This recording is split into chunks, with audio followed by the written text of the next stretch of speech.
I'm here in the new role, actually, this year. It's been a while since I've been to SQL Day, to be honest. Many years ago, I used to organize this conference. I've been a speaker here also many times. And this is the first time when I'm actually at the conference as a sponsor, because I'm with those guys, with Hoodler now. And we have some pretty cool monitoring solution if you want to come by our stand and see it. It's really nice. All right, let me see. What I'm going to talk about today is SQL Server partitioning, table and index partitioning, and the stuff that you can do with it.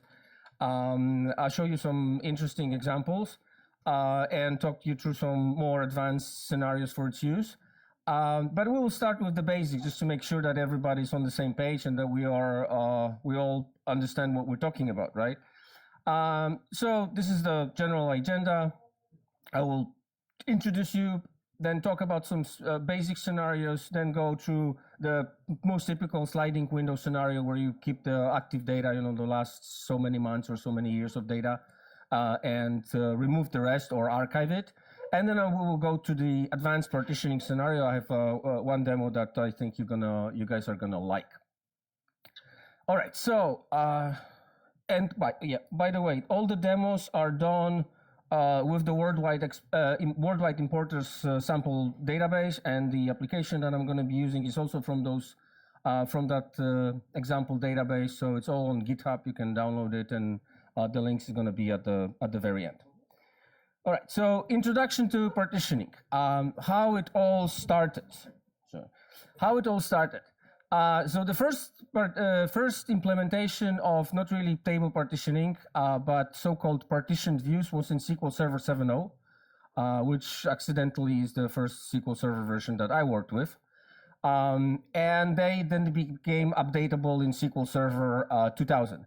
It's still a valid and interesting scenario because partitioned views is essentially unioning a whole bunch of tables, right? So you can have as many tables as you want, and then you create a view that unions all that data together, and you can query and update your data through those partition views. Not only it is an interesting scenario, an interesting alternative to partitioning, also it works in any edition, unlike the normal partitioning, which only works in enterprise. This works in every edition, so you can call it the poor man's partitioning, right? And I always joke that any database problem can be addressed with a finite number of SQL Server Express editions with distributed partition views. You didn't hear that from me, okay? Then the actual partitioning, the way we understand it right now, so actually partitioning a single object, that came with SQL Server 2005. And as I said, it's enterprise and developer edition only. Then 2008 added partition aligned index views. So you can have a table that is partitioned, and you can have an index view on top of that table that is also partitioned. And if you switch the partition from the table, the partition from the view will switch as well. And also in SQL Server 2008 SP1, they added support for, in the beginning it was 1,000 partitions, then they added support for 15,000 partitions. My advice is don't, okay? Just don't. You're gonna be in a whole world of pain if you have too many partitions on your database. Everything is gonna be slow, and Management Studio will be totally unusable because all your metadata queries from Management Studio are gonna time out. So you will have to absolutely manage everything by hand. All right. So it's also what is called a persisted skew feature, which means if you have partitioning in your database, that database can only be attached or restored to Enterprise Edition or Developer Edition, right? You're not going to be able to attach it to Standard Edition, for instance, right? So that's an important point. Oh, shit. Wait. Oh, thank God. All right. What are the main reasons to partition data? Well, most people think it's all about performance. Actually, the number one reason is maintenance. So you have a very large table, and if you have a very large table, Of course, the very large table can mean different things to different people. But let's say, in, I don't know, hundreds of millions of rows, maybe a couple billion rows, something like that, right? Something that's very large. And, that will cause you a whole bunch of headaches and problems, right?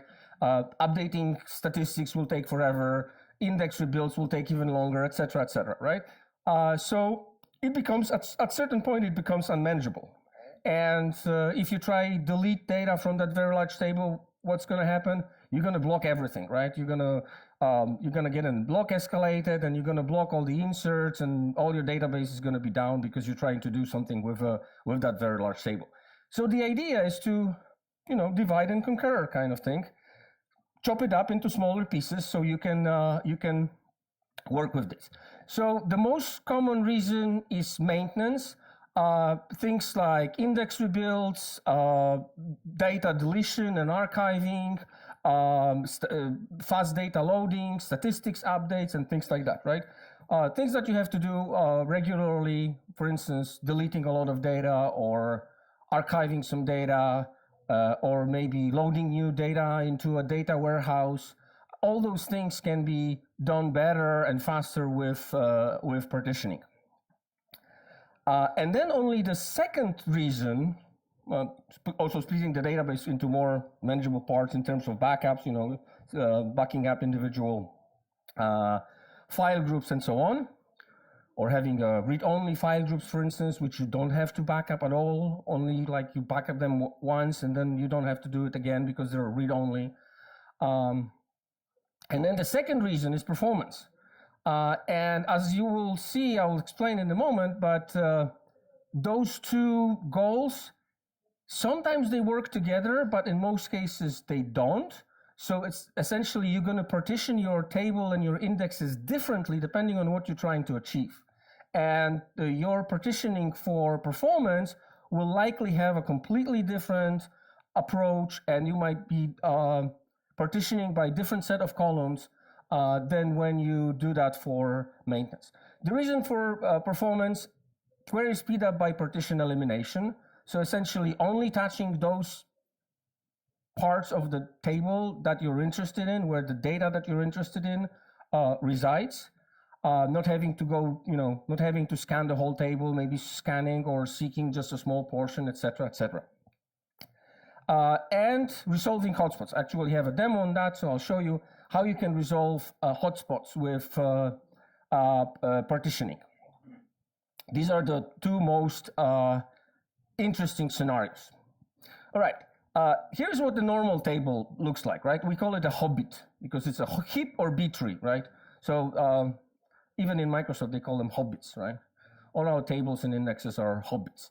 And then that's a normal table, so it's a single B tree, for instance, right? Or a single heap. And then you can have a couple of non-clustered indexes on top of that, and each of these indexes is going to be a B tree as well. You might have a column store index on top of that, etc., etc.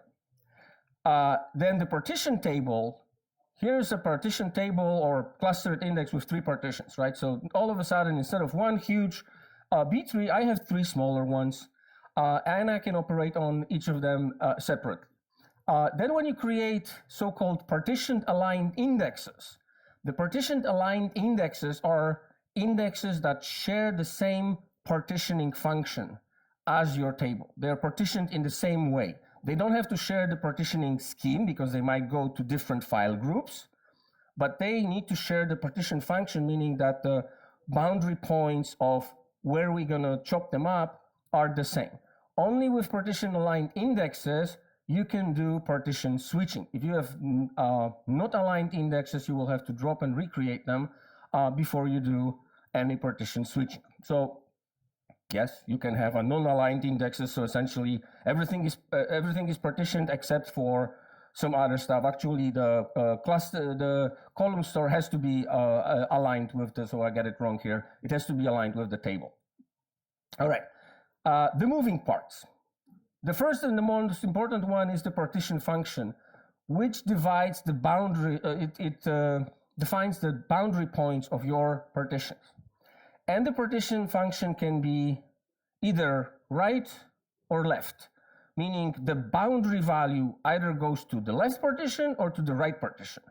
Right, so you use right for date. So, for instance, you say, I don't know, the 1st of May 2025. That's a new partition for this month, right? And the starting point is going to be midnight on the 1st of May, and that point belongs to the right partition. Everything before that belongs to the left partition. Partition function with n boundary points produces n plus 1 partitions, right? There are some catalog views that I'll show you in the demo in just a moment, how you can peek into what it's exactly doing. The important thing about partition function is that those boundary points are based on a single value. So it's possible, although difficult, if you want to partition by more than one column. Essentially, you will have to create something like a computed column that combines those two and then partition by that, because you always partition by a single column. So it's a single value and single data type. Of course, there are data type restrictions, but they're they make sense, right? Like no one's going to partition by XML, right? Then the partition scheme, the other part. The partition scheme defines where the partitions go in terms of storage. So you create your partition scheme for a specific partition function, right? So if your partition function produces, let's say, 10 partitions, your partition scheme will have to define 10 destinations, right? 10 file groups where your data is gonna live. You can have multiple partition schemes created for a single partition function. That actually makes sense, right? So you have the same partition function, but different schemes depending, like you put the clustered indexes here and the non-clustered indexes there, etc., etc. But you have to be very careful, because if you make changes to your partition scheme and partition function, that affects all the objects that use that partition function. So, splits, mergers, etc., that all the objects are going to be affected by that, right? So putting it together, okay? We have this very large table. We create the partition function. The partition function is going to produce a number of partitions, right? Essentially dividing the data into partitions. Those partitions go to the partition scheme, and the partition scheme defines where those individual partitions are going to go. So different file, it could be one file group, it could be many different file groups, depending on what it is that you're trying to achieve. All right, I think it's perhaps time for a first small demo. Let me see how that works.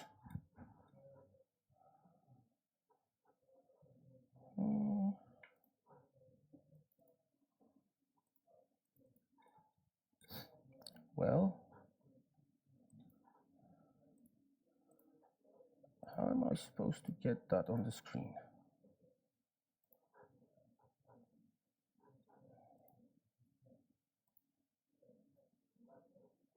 Oh, that should be better.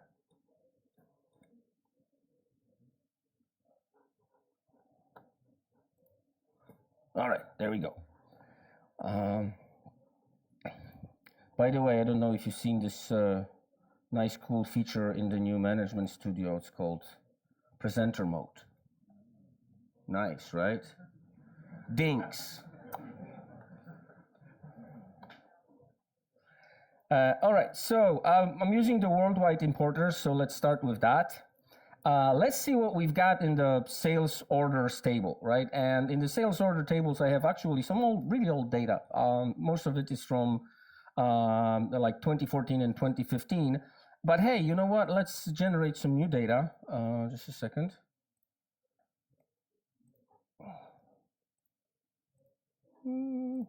I've got a little application here. So let's do a 16-thread insert. Not very fast. We'll get back to that. And that, of course, generates me a little of 2005 data right here. So I already have like 8,000 rows. I think that's going to be enough for now. All right, and I would like to, it's not a very large table, but this is just an example. We would like to partition this table. Let's start by, interrogating syspartitions to see if this table is partitioned right now. And as you can see, it's not. It's got like 5 indexes in total, but they all are single partition, 84,000 rows in each. All makes sense. So we gotta start with creating the files and file groups. I'm gonna actually create those files and file groups on those USB drives here. Right? So my little RAID. So don't do it at home, kind of thing, Yes. So that creates the files. That will take a few seconds. It's not super fast again. Freaking USB. Let me show you what I will do next. Next thing I'm going to do is I'm going to create the partition function. And the partition function, in this case, I have five boundary values, which will create 6 partitions for me. The first partition is going to be everything before 2014. So everything up to 2014, but not including 2014. That's going to be my first partition. 2014 is the second partition. 2015 is the third partition. 2016 is the fourth. Then the fifth is actually from 2017 all the way to the end of 2024. And the very last partition is 2025. So I'm going to have 6 partitions with different data here, and each will go into its own file group. So the next thing is the partition scheme, which, as you can see, I'm creating for a specific partition function. Sorry, here. I created for a partition function here, and I put everything in each partition into its own individual file group. Okay, how's my, see? It's blinking, so it's working still, right? What should be done in a second.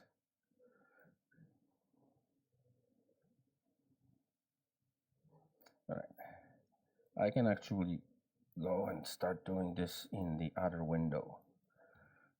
That's gonna work better. So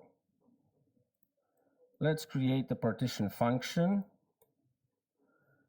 That created the partition function. I can actually go and check and see the partition function. It's actually one of the 3 that already exist. One of the 3 that exist in that database, because there are 2 that already exist there. Each of those has, so mine is 65538. That's my partition function here, and I can interrogate partition range values for what are the ranges, right? So these are the boundary points that I defined. I have 5 boundary points, which will give me 6 individual partitions. There are some partition schemes as well. I have to create mine, but I'm still waiting for the files to be created. I don't know why it's taking so long.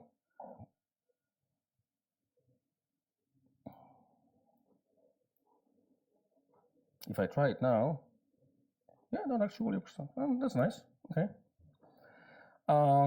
Yeah, so I've got my partition scheme as well, right here. For that specific partition function that I created, you can also query it all together and see how this all works. So you have the name of the scheme, the name of the function, the boundary value, and I of course could specify the file group here as well, show you the file group here. All right, and then the second part, the next part is recreating the indexes as clustered indexes, and actually start with the non-clustered indexes. Each of the indexes, I just use drop existing on, so I'm just recreating the existing indexes, and the only change I'm making to them is that I'm now partitioning them by order date. So each each order date is going to be its separate partition. All those indexes are going to be partitioned aligned because they all share the same partitioning scheme. I'm just waiting for this. Why is it taking so long? No idea. All right. Let's try if this will work. Nope.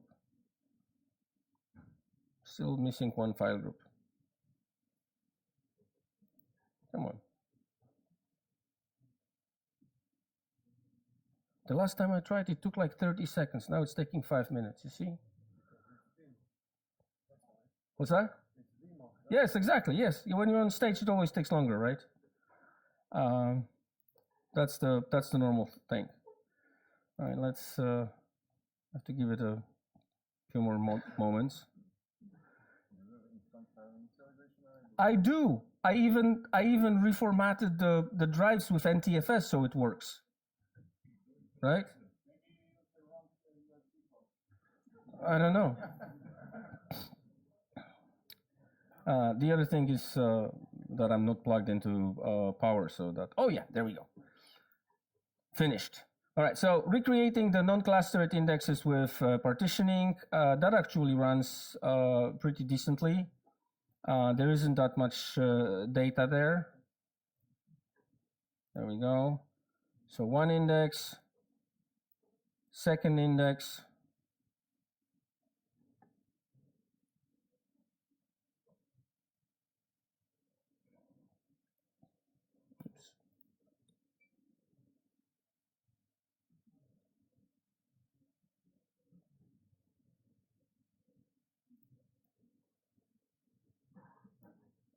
and the other two. Okay, and then we're going to take a look at how many partitions we have for all those objects that I just partitioned. So you can see that I have indexes that have 6 partitions, right? Index 5, index 2, they all have 6 partitions. One of the partitions is actually empty because there are no rows in it in the number 5. And then the last thing I have to do finally is to partition, because I partitioned all the indexes. Now I have to partition the table itself, right? So here's where it starts getting interesting, because in order to partition my table, which has a primary key, which happens to be the clustered index. I don't know who came up with the idea that the primary key has to be the clustered index. But so I have to drop and recreate it, and I cannot do it because I have foreign keys that are pointing to that primary key. So unfortunately, I have to drop those foreign keys first, the incoming foreign keys into the partition table. Then I can try to recreate my primary key again. And, oops, sorry, I have to drop it first. And then I'll try to recreate it on my partition function. And this will fail because if you have a unique key or unique index, primary key, things like that, the column that you're partitioning with has to be part of that index in order so that it doesn't have to look into all the partitions and so on and so on and so on and so on. So that's a very serious design change. And when you partition existing tables, you have to remember about it, that you will have to make certain changes to the schema of your table and your database by redefining all your unique keys and primary keys and things like that. So this will not work, but this will, because now I added the order date here, so I can have, there we go. So this will fail. Partitioning column for unique index must be a subset of the index key. So it has to be included in the index key. So I can do this, right? Can I recreate the foreign keys later? when I'm done with that? How do you think?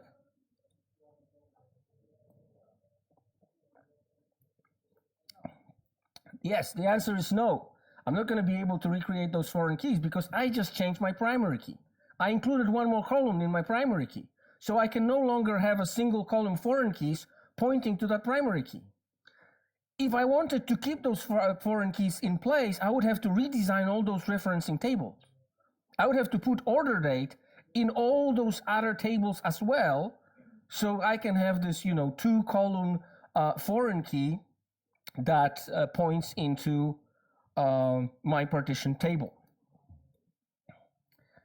So this is not going to work. So we would have to denormalize the referencing tables. All right, let's take a look at how many partitions we have now. Actually, it's still running, so it will take a moment. Yeah, that's the downside of doing it on USB. Could you not just like add an extra column and that would mimic the previous primary key and then point it towards the new column?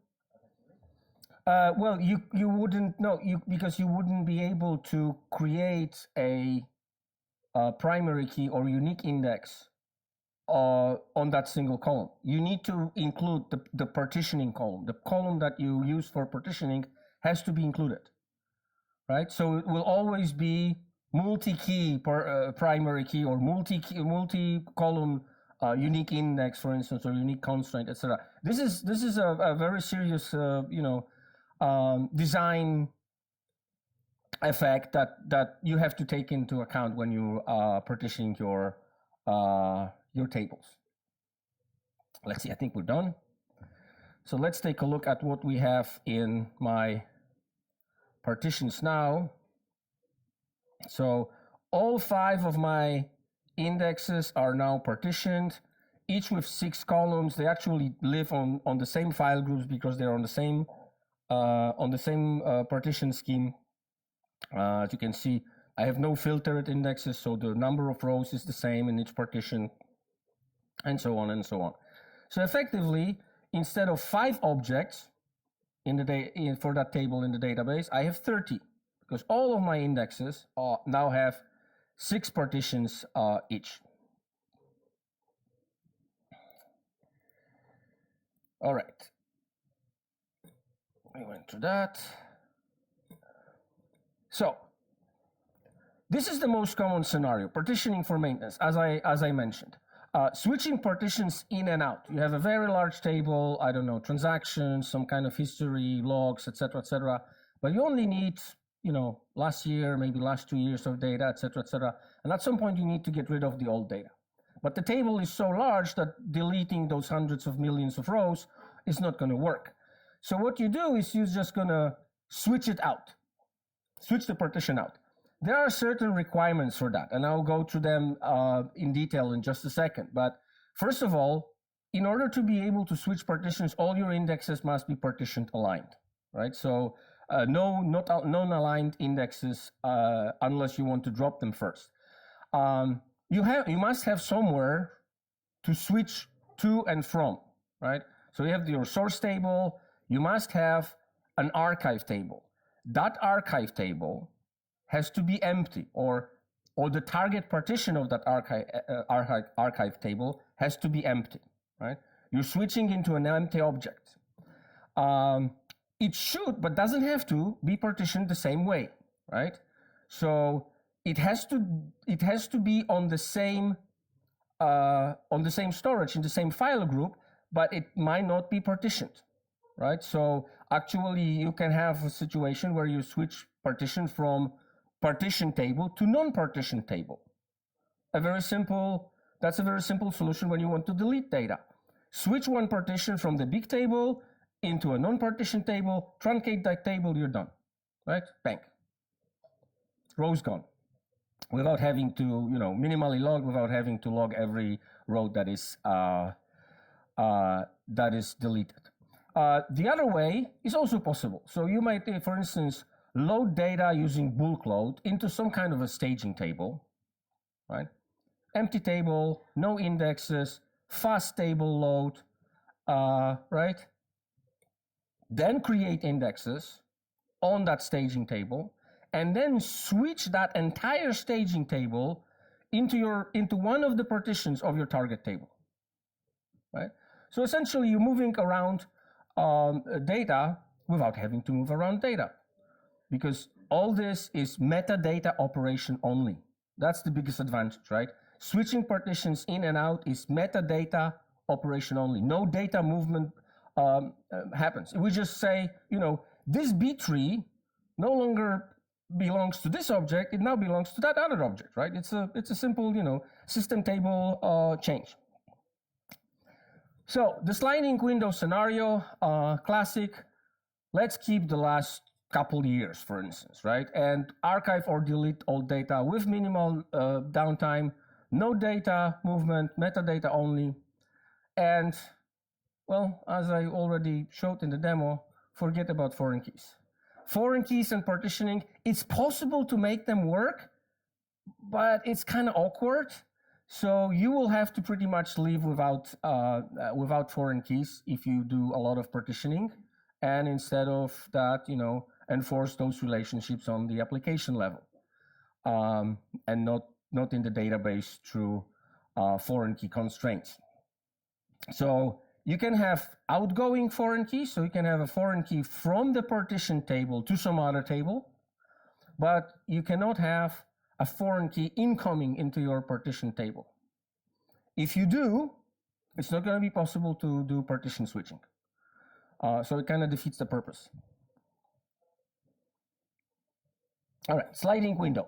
Let's say we have a table like this, and the animation is not perfect, but bear with me.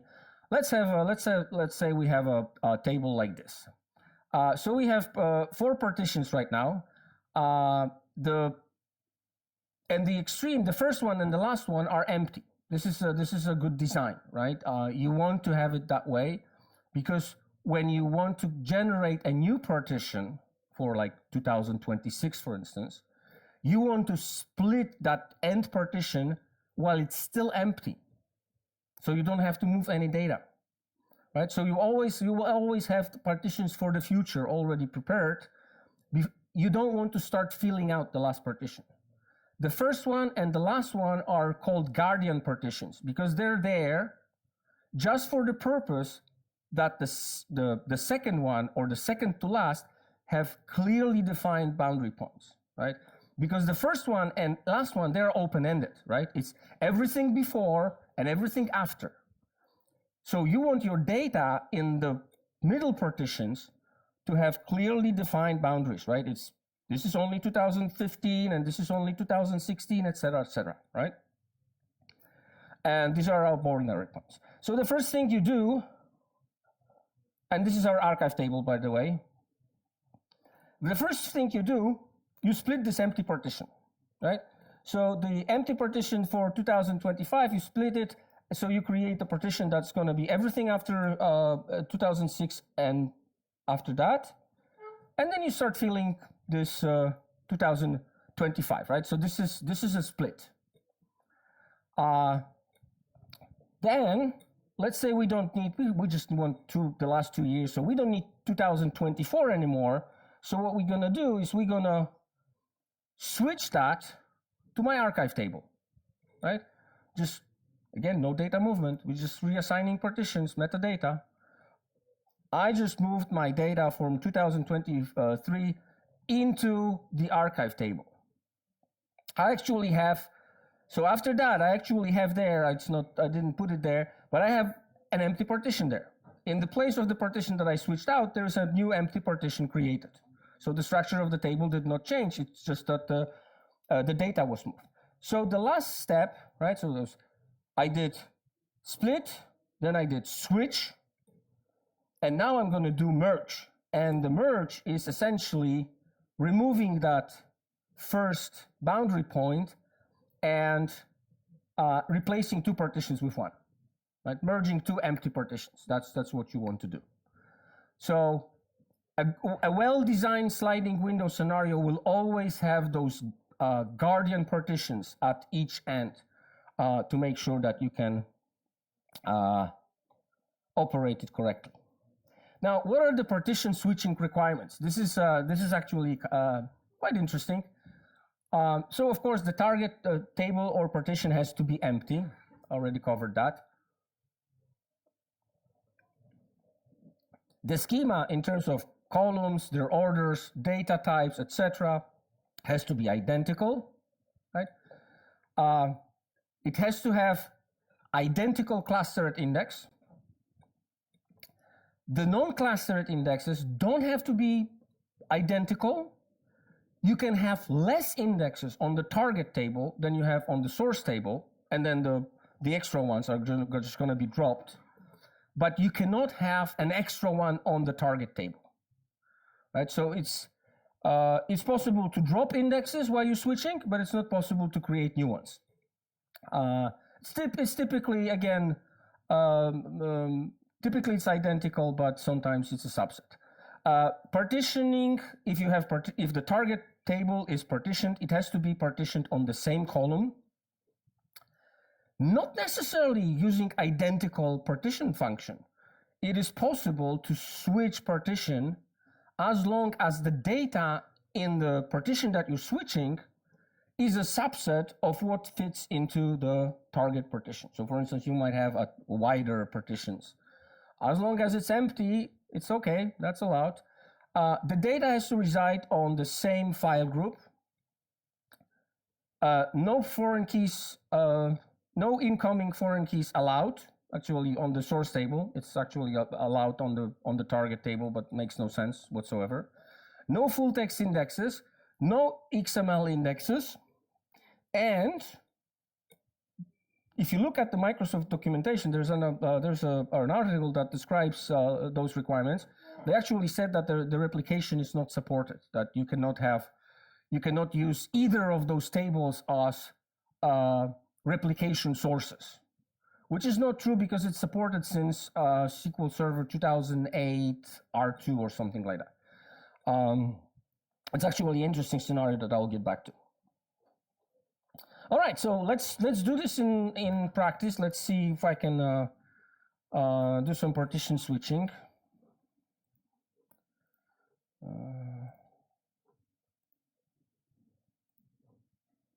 Not sure why it keeps changing, but that doesn't matter.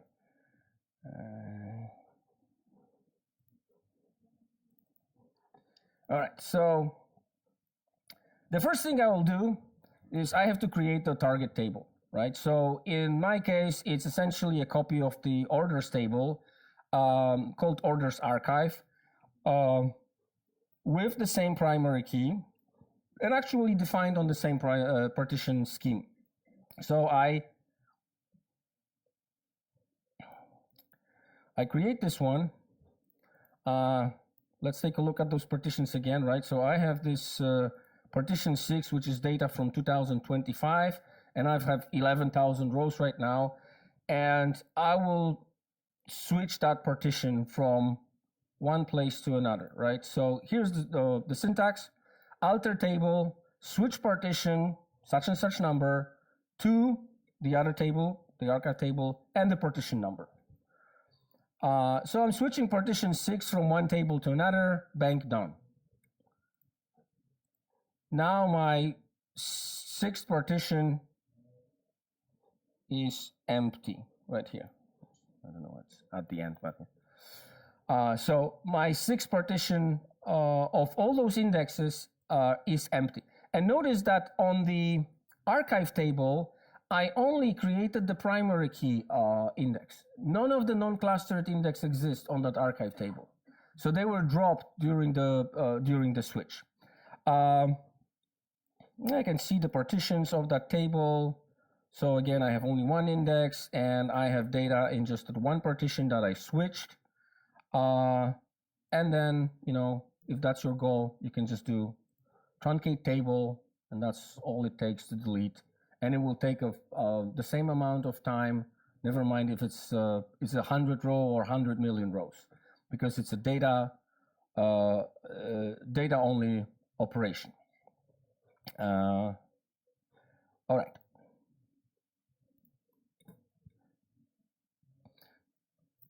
we also have this new thing, which is interesting, called incremental statistics.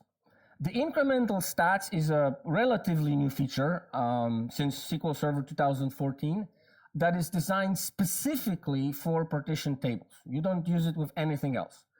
And the idea is that you have, so it's only available for partitioned aligned indexes that are partitions. And the idea is that incremental stats are generated on the partition level. Each partition has its own statistics that represent data in that specific partition. Those statistics are not directly used by the query optimizer, by the way, because the query optimizer still uses the top table level statistics. It doesn't use those individual ones on partitions. What they're used for is if you switch partition in, right, into your table, so you just switch a whole bunch of new data into your table, you need to refresh the statistics on that table. You don't want to run update statistics on the whole table. No, you want to run the update statistics on that new partition. And then that data is going to be merged into your table level partitions. So you can refresh your table level partitions representing the new data in the new partition without having to do a full update and a full scan of the data. It has to be explicitly enabled, so it's actually part of the design. You do it before you have to use them, right? When you partition your table, you will do index rebuild with statistics incremental on or update statistics with incremental on. There's also a database option that allows you to do it. So you have auto create statistics with incremental on. If you have a partition table, any automatically created statistics will be incremental, but only if you have that option. So watch out for any existing statistics which were created before you partitioned your table, right? You have to make sure that you deal with them as well. All right, so let's take a look. So there's this interesting, this is actually an internal DMV, DMDB stats properties internal. And you can see, what is in your statistics. Right now I have just this single statistics for the whole table. It actually says there's 84,000 rows, but I switched the data out. So there's, actually let's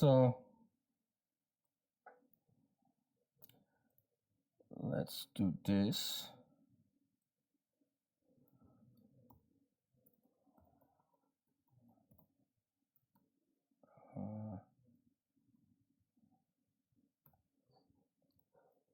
Let's do dbcc show statistics, and if we look into those statistics, you will see that I actually have data from 2025, right? The statistics says that there's 11,000 rows with today's date in that table.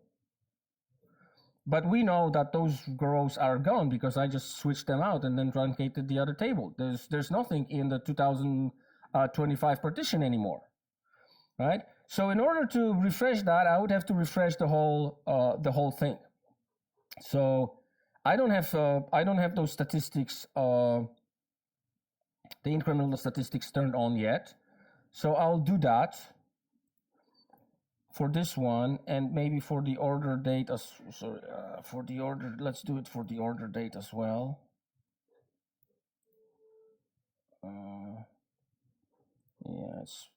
Never mind. Let's check the DB stats properties internal. And all of a sudden, it's no longer, I'm checking the same PK statistics, and all of a sudden, it's no longer one row, I have 11 rows. Which is actually interesting because, hey, I only have 6 partitions, so why all of a sudden I have 11 rows? And that's actually a subject for a whole separate presentation. Maybe next year I'll come with presentation about statistics and stuff like that. But essentially, I have the top level statistics, which is this one, node 1. Then I have statistics for each of the partitions, those 6, right? I can see the left boundary, right boundary, right? These are the boundary points of my partitions, individual partitions. So I have 6 separate statistics for those individual partitions, and then those another 4, they're kind of combination of some of the lower ones. But in the end, what happens is if you want to update your stats, you can update your statistics on only one partition. There's also a non-documented trace flag, 2309. If you use 2309, you can actually see this in your DBCC show statistics.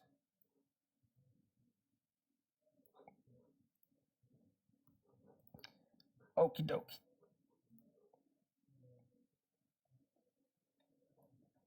So you can then get what I've done here. Let me explain. So this is the normal syntax for DBCC show statistics. So this shows me the top level statistics, right? And this one shows me only node 4. So you can specify when you have this trace flag enabled, you can specify this extra parameter for DBCC show statistics, and that will show you the histogram for one individual node, right? Which means one individual partition. Questions? No questions? All right. Partitioning for performance. I actually don't have that much time, so let's go. You can speed up your queries by partition elimination. So essentially not touching all the data, just the data that is relevant to you. Everything, of course, depends on how your queries and the predicates in your queries map to your partitions, right? You need to design your partitioning right, and then you have to write your queries in a certain way so you can fully leverage that. There are 2 kinds of partition elimination. There's the static type. The static type means during compile, when compiling, optimizing your query optimizer knows which partition it's gonna touch, right? So we have a literal value in there, and it goes like, okay, if you're asking for 2025, it's gonna be this partition. So the partition is known in advance during compile time. And then there is the dynamic type where, well, it's a parameter, so we don't know what the value is, right? You're asking for some parameter in the query optimizer doesn't know what that parameter is going to be at execution time. So those partition elimination happens during execution. And as I already mentioned before, partition alignment in this case is not a must. If you're not planning on switching partitions in and out, you just want to improve the performance of your queries, you might actually have some indexes partitioned one way, some indexes partitioned another way, some that are not partitioned at all. So you can have a whole variety of them because, well, it's only for performance, for partition elimination. So the partition alignment is not required, although it can make sense. For instance, when you join some tables, you can have partition collocation, right? Meaning you partition both tables the same way, and then when you join those tables, you will always be joining individual partitions. All right, let me show you that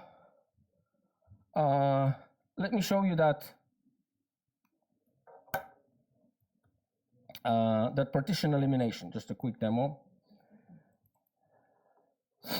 So, yes, I know. So let's take a look here. Simple query. I'm doing a join, so it's more than one table, so it's not trivial, and I actually have a proper optimization and not a trivial plan. My execution plan looks like this, and the important part is here, where it says partition ID equals 3. So that means the query optimizer already knew when it built the plan for this query that we are going to be only touching the third partition of that table, right? And you can also see that here, where it says, partitions true and number of partitions 1. And so you can see this is a partitioned clustered index scan. The other type is the dynamic part. So instead of a literal in the query, I have a parameter or a local variable, right? Or something like that. And then what happens, by the way, it's exactly the same query. Just written differently, but it gets me the same data. And what happens here is that this partition ID is a scalar operator that says range partition new, this thing, and then these are the boundary points. So essentially what happens is the value of that parameter is to run through your partition function to figure out which partition that value belongs to. It's equivalent of doing this, right? This is how you can call the partition function yourself for any value, right? So you run the partition function for this value and it will tell you, well, this is partition number 3. So another interesting thing is that if you compare those plans, right, look at that, it's the same number of rows, right? But one says 63% and the other one that says 37%. So there's difference in costing them, because in one case, I know what is the value of my parameter. So the cardinality estimation is more exact. In the other one, I don't know the value of the parameter during compile time. So that query is essentially optimized for unknown. All right. And the last one that I would like to show you is an interesting scenario of resolving a hotspot. So this is a pretty cool trick. So what happens when you have a lot of inserts into a table that has identity column as a primary key, right? Or any other, monotonic increasing primary key, right? All your rows will be added at the very end of the table. That leads to what? A lot of contention, right? So you get page-like contention at the end of the table, and that will limit the number of inserts that you can do. So the number one rule of any performance tuning activity, if you have a resource that is contended for, right? You have resource contention. The easiest way is to create more of that resource. So I have contention on the last pages of my index. Well, can I have more of those pages? Well, yes, right? I can have multiple indexes, multiple B trees, multiple partitions. So in practice, you want to spread your inserts across multiple partitions. How to do it when you have an identity column? All right, let me see. This is a neat trick, and I actually know some people who use that. So I'm going to run my little application here, right, performing a whole bunch of inserts on 16 threads, right? When I start running this, you will see that all those inserts, let's close this, all those inserts have freaking page latch weights. Right? A lot of them. So it's not particularly fast because everything is waiting and there's a lot of contention, and we can actually check what it is that we have contention on. And if you query your your index operational stats and order by page latch weight in milliseconds, the one that comes on top is order lines. Because the application creates an order and then inserts a whole bunch of order items to that order. So the highest number of inserts is in the order lines table, and that's where we have contention, right? The number here, even after a few seconds, the number is pretty high, right? So we already have like 200 seconds of latch weight. So what can we do? Let's stop this for now. Here's the trick. Create a computed column that is modulo of your identity value. So essentially it's the least meaningful digit, right? The last digit of whatever is your identity value, right? That column has to be persisted, and it has to be not nullable, because I'll be adding it to the primary key later. So you want to have it as not nullable. Yeah, simple as that, right? It's a tiny integer. So I create the computed column.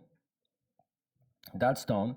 Then I create the partition function. Well, I'm gonna, I do modulo 10, so I'm gonna have 10 partitions. So again, I'm defining here 9 boundary points that will map into 10 partitions. I put all those partitions on primary because I don't really care about storage. It can all live on primary table, I don't care. Then I have to drop my primary key. There we go. And recreate it on that partitioning scheme. So again, here's my computed column that I'm partitioning on, and that clustered index is recreated on that partitioned scheme. I get a error here that says that any column store index on partition table must be partitioned aligned with the base table. Turns out I actually have a column store index on that table. And as long as that column store index exists, I cannot partition the table. You have to drop the index and then recreate it. So, okay, let's drop the column store index and recreate my clustered index as partitioned one, okay? Can I recreate my clustered column store index? Well, I would have to partition it the same way as the table is partitioned. The problem is you cannot have a computed column in a column store index. So if you're doing this, no column store indexes for you because it's mutually exclusive, unfortunately. So let's actually do all the other indexes as well.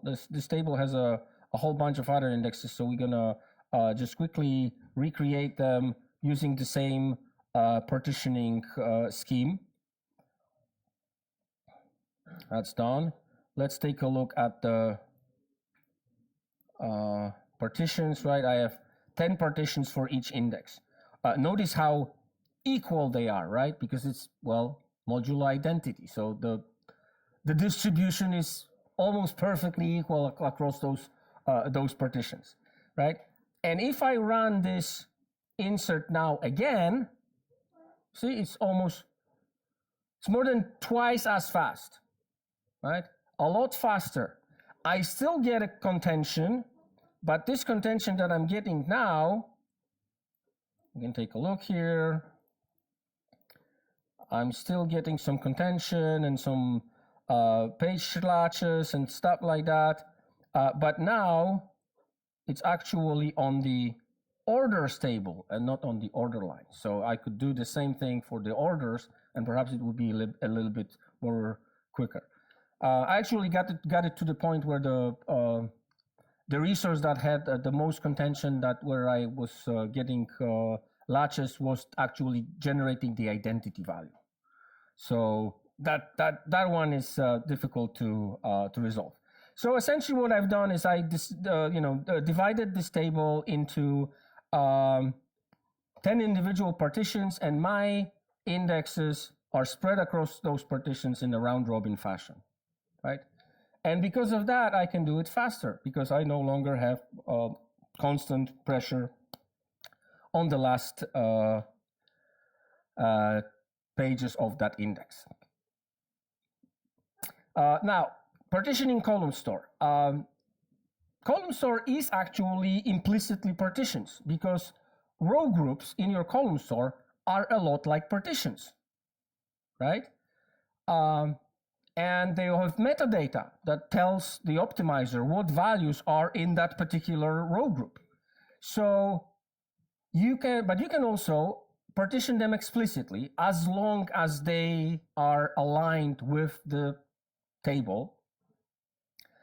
And you get partition elimination and segment elimination together, right? So the first level of might be partition elimination. Okay, we're looking for data, from this date, for instance.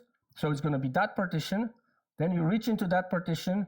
You have a whole bunch of row groups in your column store, and then the optimizer is going to pick the ones that are relevant.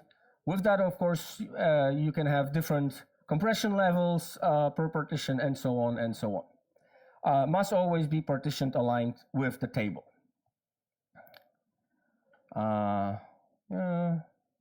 Okay.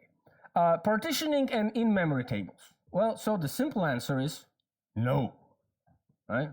You cannot partition in-memory tables.